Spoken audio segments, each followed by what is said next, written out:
Recently, I did an interview with a young lady who's a very good friend of mine. Her name is Josephine Keene. You can see her in the picture here on the right there with the purple jacket on. She's right in front of the guy with that Christmas sweater on. I'll have to talk about that later. But anyway, her daughter Janice and her daughter Dana and all of those who have been so supportive of her, along with her husband Clay, who you can see back up here on the left hand side in the white shirt. Just a very supportive family. We've been knowing them for years. Had a chance to interview her and talk to her about her family and all the things that she's done. These are her kids and some of the family that they got together one time and they showed support. This is Janice right here. And of course, like as I said, her other daughter Dana and her husband, they all supportive. This is Josephine when she was a young girl back in the day. So we're going to kick off this interview and play this and put this on my YouTube channel. These are all her sisters and family. Some of them have gone on. This is her sister who passed away. This young lady also passed away. This is my other friend from Columbia, Tennessee, Beretta, who I grew up with, and we all been friends for years and years. This is the King's mother and Sister King. She played the organ so great back in the day. She passed as well. So these are just some family pictures I'm sharing with you as part of our tribute to Josephine, who is a COVID-19 survivor, y'all. And I'll tell you what, she's just an awesome person. So these are some of the young kids that were part of her family. So today I want to share this story with you and let you enjoy the story of Josephine Keene, who survived COVID. Let's start it now. Lee and Nick Morrow. And I was a member at the Centerville Church of God. And, Bishop Boyd Kinza was my pastor for many years. That's who I accepted the Lord under. And he baptized me, I think I might have been about 8 or 9 years old. So, and the Kinza and Morrow family has been really close through the years. And my sisters who moved away to New York, every summer when they would come home, we always had a family get together with the Kinzers. Yeah, now let's talk about them sisters, because there are some other sisters. And if I don't say hello to Ruth, I'll be in trouble first off. That's right. That's right. But really, I came from a family of 6 girls. Okay. Wow. 2 of my sisters, Martha and Katie, passed away in a house fire. I was only 3 at the time. I didn't know that. Wow. Uh-oh, you freezing on me.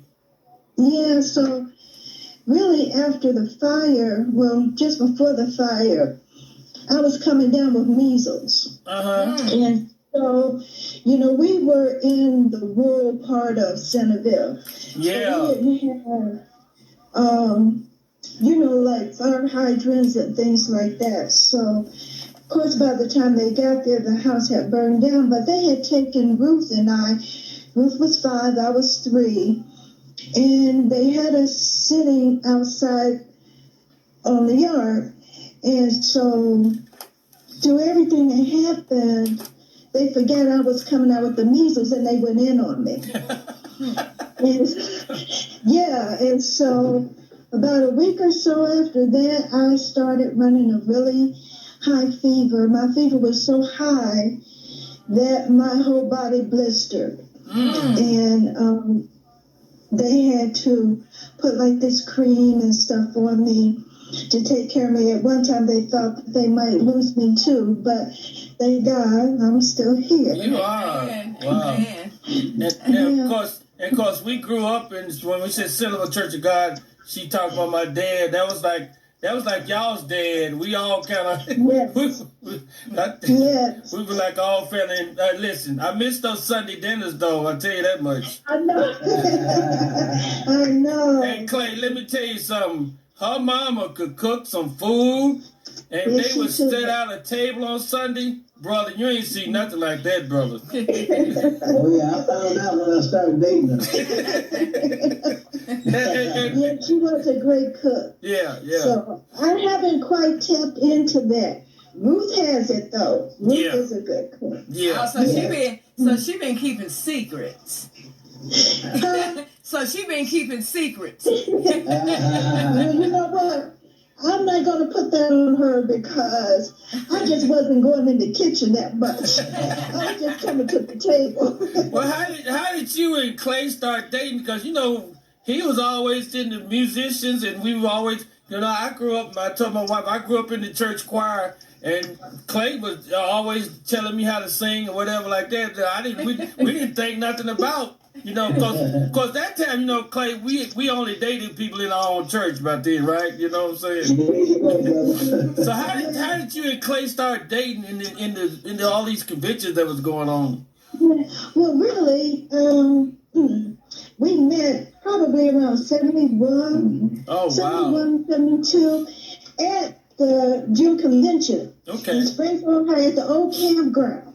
Oh, and, Lord. Yeah. So, you know, we were just friends. I met him, his brothers, his cousin, Bill and Brian, and all of them, and Lonnie, his friend Lonnie. And we were just all friends, and we would just kind of communicate back and forth. And then I went through a period, I wasn't really going to church like I should have. And going to the conventions. We all been there. But then one year, I remember his dad came to Lebanon Church, to Valentine's Church, and I went, and then it's the first time I'd seen them in like a long time, and I almost didn't recognize Clay. Because, you know, Clay was that laid-back dude who would wear his gym shoes and afro comb sticking out of his pocket. No, what? Going down the aisle to go up and play the organ. Oh, yep, that's right. And when I saw him this time, he had a nice haircut and had a suit on. I had never seen that before. But anyway, we just started communicating more. In 1980 was it? Yeah. He said okay. He said okay. In 81 we got engaged. In 82 we got married. Wow, y'all been married that long. I mean, I missed something then. I was still young. So 76, I graduated high school. So I didn't realize all that was going on. I guess I was too young to even pay attention to what was going on. Yeah, because really it was at the June convention in 1980. Diane Ogilvy. Oh, wow.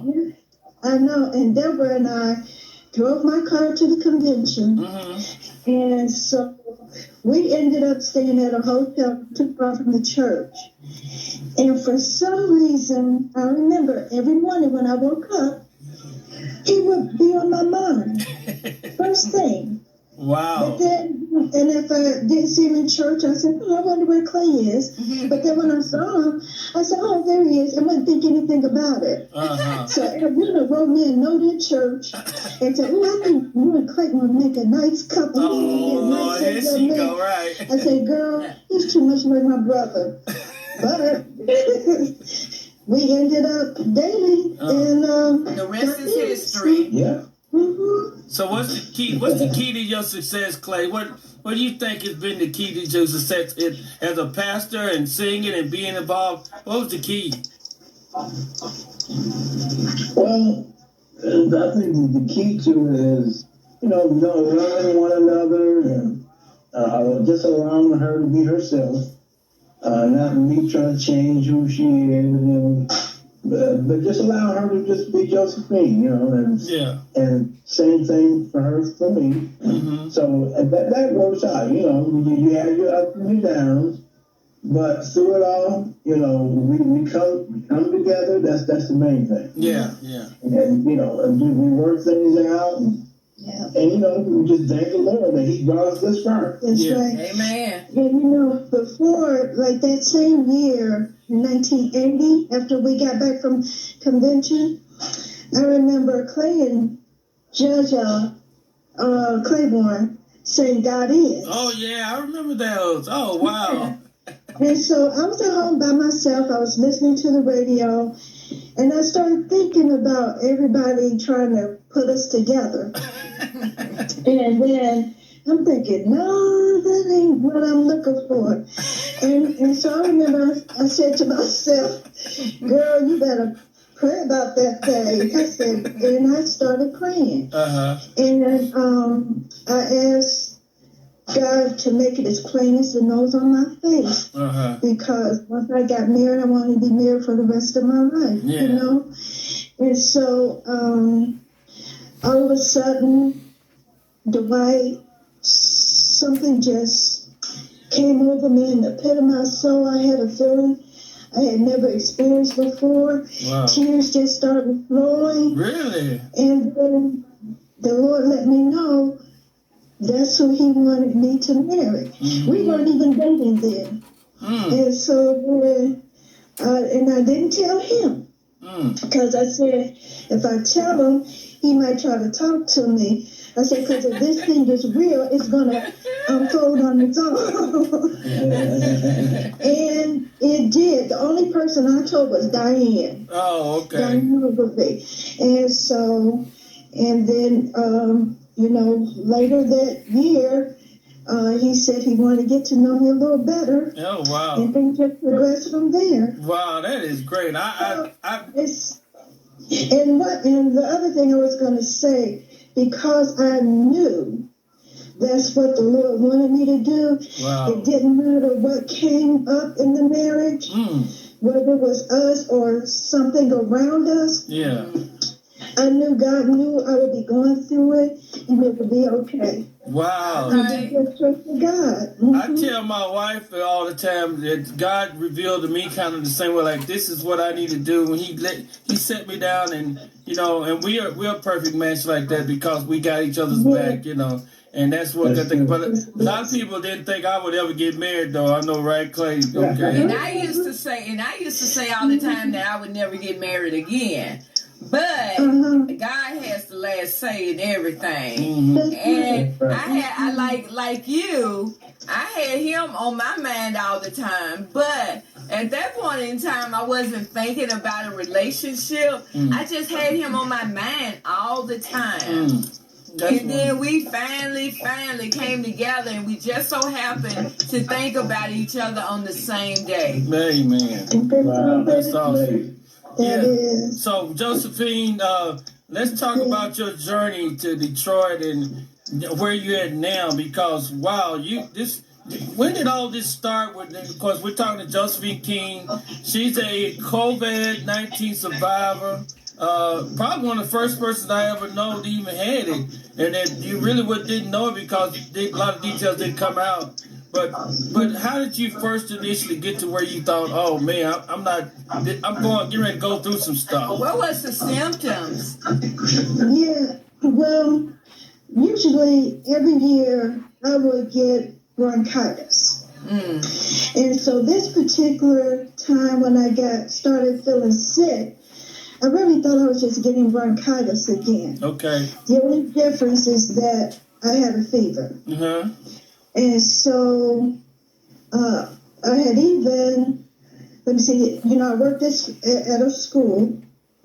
And so it's just the teachers there that day. And I kind of kept my distance because I thought I was coming down with bronchitis. And after I left there, I said, well, I'm going to go get it checked out. I said, I didn't think it was COVID. I thought it was bronchitis, but I knew I had high blood pressure. I was 65 years old. Wow. I had a mild case of COPD from having chronic bronchitis, you know, every year. So I just said I need to go get checked out. And then when my daughter Sarah dropped me off at emergency at Harper Hospital, and I really thought I was going to get prescription and go home. Right. And then they told me that my symptoms looked as if I had COVID, and they were going to admit me. Wow. That was on a Tuesday, March 17th. By that Friday, Clay was telling me that the hospital had contacted them and told them that they were going to put me on a ventilator. Wow. But they didn't do it on Friday. They did it the following Monday. And so I went on the ventilator. They told them that normally they just like to keep people on the ventilator about a week, but I was on the ventilator for a month. Wow. And they had called to tell them that the medication that they normally give COVID patients wasn't working on me. And they didn't know what else to do. They'd done all that they could do. And did you actually call your family and tell them you went through this, seeing the light and all of that too? I didn't call and tell them that. I shared that with them after I came back. Okay. But they told me that I did call to say goodbye because the nurse had said she didn't want to sound morbid, but they were going to put me on the ventilator. I probably wouldn't come off. This would be the last time I would be able to talk to my family and to say my goodbyes to anybody that I wanted to say goodbye to. So I don't remember doing that. They told me that I did. And people told me that I had called, but I didn't remember. And after that, I don't really remember the first couple of days in the hospital. But I guess it moved so fast, I declined so fast that those latter days I have no memory of. But while I was on the ventilator and they had, induced the people like a coma, I went to some dark places. It was really strange. It was like so many different little stories, so many different little episodes that would happen. And I remember that I was at this one place, and it was this rich man, and he had these sons who liked to experiment on people. And they were experimenting on my body. Wow. And sometimes it was almost like, not really torture, but something you wouldn't want to go through. Yeah. And so I remember I kept saying to myself, they can destroy my body, can't touch my soul. All right. And I kept meaning all that. Every time I would go through something, God would, the Holy Spirit would bring to my remembrance one of God's promises or something in His Word that would kind of help me. And Dwight, one time when I was at this place, I dreamed that my mother and father came to get me, Nick and Sarah Lee. Wow. And my mother had been gone over 20 years, my dad over 30 years. Yeah. And they were at this house and they wanted to come in and rescue me, but the people wouldn't let them in the house. Wow. And so, and then eventually, I guess they kind of went away. That was like one thing. And Clay was sharing with me, he said one day he was out in the yard working, and he thought about that. And he said, if your parents had been able to come in and take you away, you may not be with us today. Because your mom and dad are with the Lord. Yeah. And if they came and took you away with them, they would have took you back to be with the Lord. And so I didn't think about that, but that was something. But it was just so many different things. Yeah. But I know you was talking about all the things you went through, and I just wondered how your faith worked. Clay, as a pastor, I'm just wondering because I know you were by our side, but how was your faith in God tested during this time? You talking about me? Clay as a pastor, you know, because he's right there. But he's a husband. He's your husband. Yeah. So how did it affect you as her husband, not as the pastor, but as her husband? Well, as her husband, you don't want to see your wife go through anything like that, and the really bad thing was we couldn't even come to the hospital to see her. Right. Yeah. So that and so she was there all by herself, no family to see her, anything like that. So that was hard, Yeah. And but through it all I can say is that God's grace and mercy, he just saw us through it. That's all I can say, And to just thank God, and I will say this, she had so many saints praying. I tell you, so many saints praying for her. Yes. And I really believe she's here because God has worked through the prayer of the saints. That's right. Prayer works. Prayer works. Yeah, I really believe that. Because I tell people, like when I talk to people, sometimes they say, "Oh, girl, you had so many people praying for you. I had this group, whatever." And I said, "Well, I believe it." I said, "Because I believe the only reason why I'm still here today is because of those prayers that went up for me." Yeah. Yes. Yeah. Wow. So because they were praying for me when I couldn't even pray for myself. Right. Wow. Yeah, that's right. I That's couldn't even right. pray for myself. Wow. Mm-hmm. You got a question? We about ready to have shouting I over here in a know, minute. right? I mean, like you are. I mean, you. I was so used to, as a pastor, Yeah. telling people, just pray and, Yeah. Lord will make a way and things like that. But this was my test. Yes. This was my test. Yes. And I'm going to tell y'all live on Living Color. All right. Works. Prayer works. Yeah. Prayer works.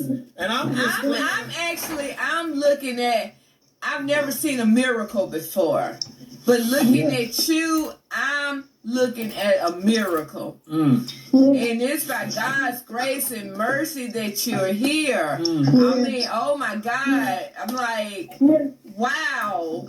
I'm like, I'm trying to hold back the tears because I don't usually share my feelings like that. But I mean, you are a miracle. Oh my God. Just makes me have more faith. When I was in the hospital, several times I would have different people come in and they would tell me that they remembered me from ICU and they couldn't believe how good I looked and how well I was doing. I remember this one time this lady came, she was a black nurse, and she came in and she looked and she said, "Oh, you look so good." And I said, "Thank you." And she said, "No, you look good." She said, "I remember you in ICU." She said, "You were in bad shape." Wow. And we lost so many people during that time. And we didn't think you were going to make it. She said, "But you were going to God miracles." She said, "God performed a miracle in you." And we both started praising God. I thought she was going to start shouting. But it's His grace and mercy. It's so awesome, this testimony, because, and I wanted to share it because there's a lot of our church members that probably don't even know all that you've been through, and to think about where we came from. That's why I asked you to tell about yourself, because there's a lot of people don't know, where you come from. In the small community syllable and how we know each other and everything. And y'all notice she says Dwight. She's the only one that can say Dwight and get away with it. That's all right. That's all right. Listen, I've known him since he was a little boy. Oh, Lord. And I thought he was so cute because his mom would dress him in this little white shorts and shirt and the little white high tops and socks. And he was oh, my God. Thank you for telling me that. That's too much information. No, it's not. So what would be your encouraging word to people as we go through life. And first of all, let them know this coronavirus is real. It's not no conspiracy. Yes. And you know what? It is real, and it affects people in different ways. Now, some people can get it and not have very many side effects or serious symptoms or anything. For me, hair loss was a big thing. I lost half of my hair. Wow. Or more. My hearing has been dull. My left side was weaker than my right. My left hand, I still don't have full control over it. The therapist is working with me on that. But like as far as making a tight fist and opening up your hands like this, I cannot do it with my left hand. Oh, wow. And well, that's probably good. You won't be able to hit Clay if you get mad at him and stuff. Yeah. Look, I ain't gonna hit. This is a good brother because he had been taking care of me, him and my girls. Yeah. And so I just thank God for them because they've really been there for me. And the other symptoms I've been having is shortness of breath. Now they're concerned about my lungs, and so I have like a breathing machine that I practice with, and then 2 breathing techniques that I use. Yeah. So I deal with that, and then I've had trouble with my heart. Now listen, one time when I was in the hospital at Harper, I started having chest pains. Indigestion, a heart attack, or what? I told my nurse. She didn't do anything. And so she would come back like hours later. You still having pains? Yes, you know. And this went on. And then finally, some nurses were in the hallway. And they came in my room and they said, you sound like you needed some help. I don't know what I sounded like because I didn't think I was making any noise. But they came in and I told them how I was feeling. They listened to my heart. It was beating really fast. They immediately did an EKG, and then they took my blood pressure, and it had dropped real low. So they tried medication twice. It raised my blood pressure a little bit, but not that much. But my heart, the rhythm of my heart was still off. And so after maybe about 30 minutes or so, they said, well, we're going to have to stop your heart and restart it. We're waiting on the cardiologist to come. And so when he came in, they put the pedals on me and shot me. And they said, you're going to feel real funny, you know. And so they did that. And they said, breathe. And I was breathing, so I thought they said, well, cough. And I started coughing, and then my heart regulated. But for the rest of the time that I was in the hospital, they kept a heart monitor on me so that they could gauge it, you know. Wow. Sometimes they would give me medication for my heart. And but so, see, this disease just affects people in so many different ways, you know. Yeah. So you had the worst case of it. You pretty much had the worst case of COVID. It just wasn't something that you could be in the hospital for a week or self-quarantine at home to get rid of. You had, because of all your underlying conditions, and people need to realize that and take it serious. When you have an underlying condition, it's going to be harder on you than anybody else. I was in Harper Hospital for 84 days. Wow. 84 days. From May 17th until June 9th. Wow. I'm sorry, March 17th. March 17th until June 9th, I was at Harper Hospital. I left there and went to a rehab facility June 9th, and I stayed there until I came home July 12th. Wow. Wow. So tomorrow I would be home a month. Exactly Wow. 1 month. Well, I tell you what, man, this has been a great conversation. I mean, it's just good to share with people and everything. What's your encouraging word, people out there? I mean, you got another question? I'm about to have church if I say too much more.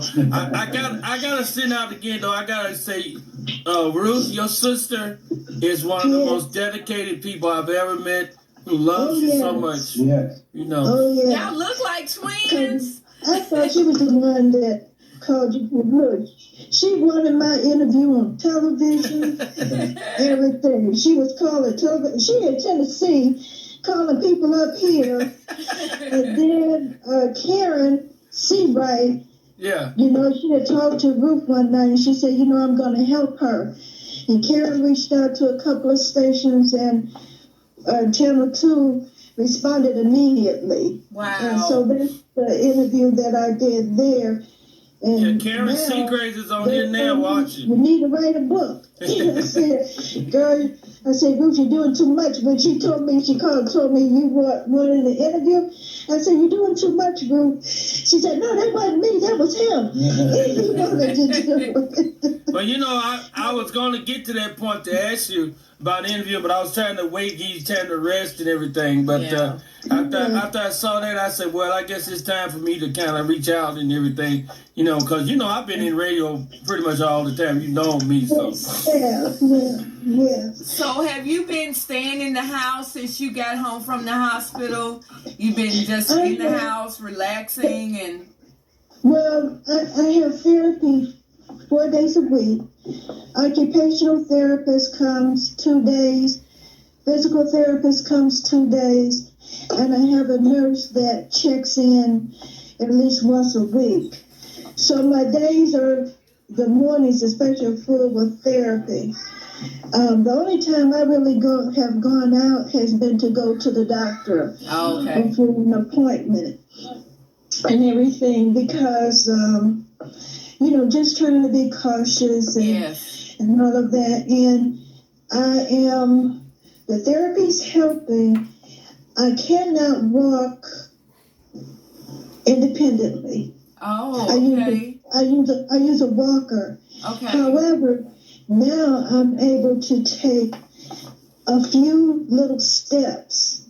All right. You know, by myself. That's good. Without any help, right? But I can't go any distance. Can you eat that good soul food like you used to eat? Yes, I can. Okay, all right. Yes, I can. I miss Ruth's cooking too. Right. You know, you hear that, don't you, Ruth? I'm sure she heard that already. So yeah, but I know I don't want to take up all your But Clay's a good cook. Sarah's been cooking. Clay a good cook? What? Clay can cook? Yeah, he's a good cook. What?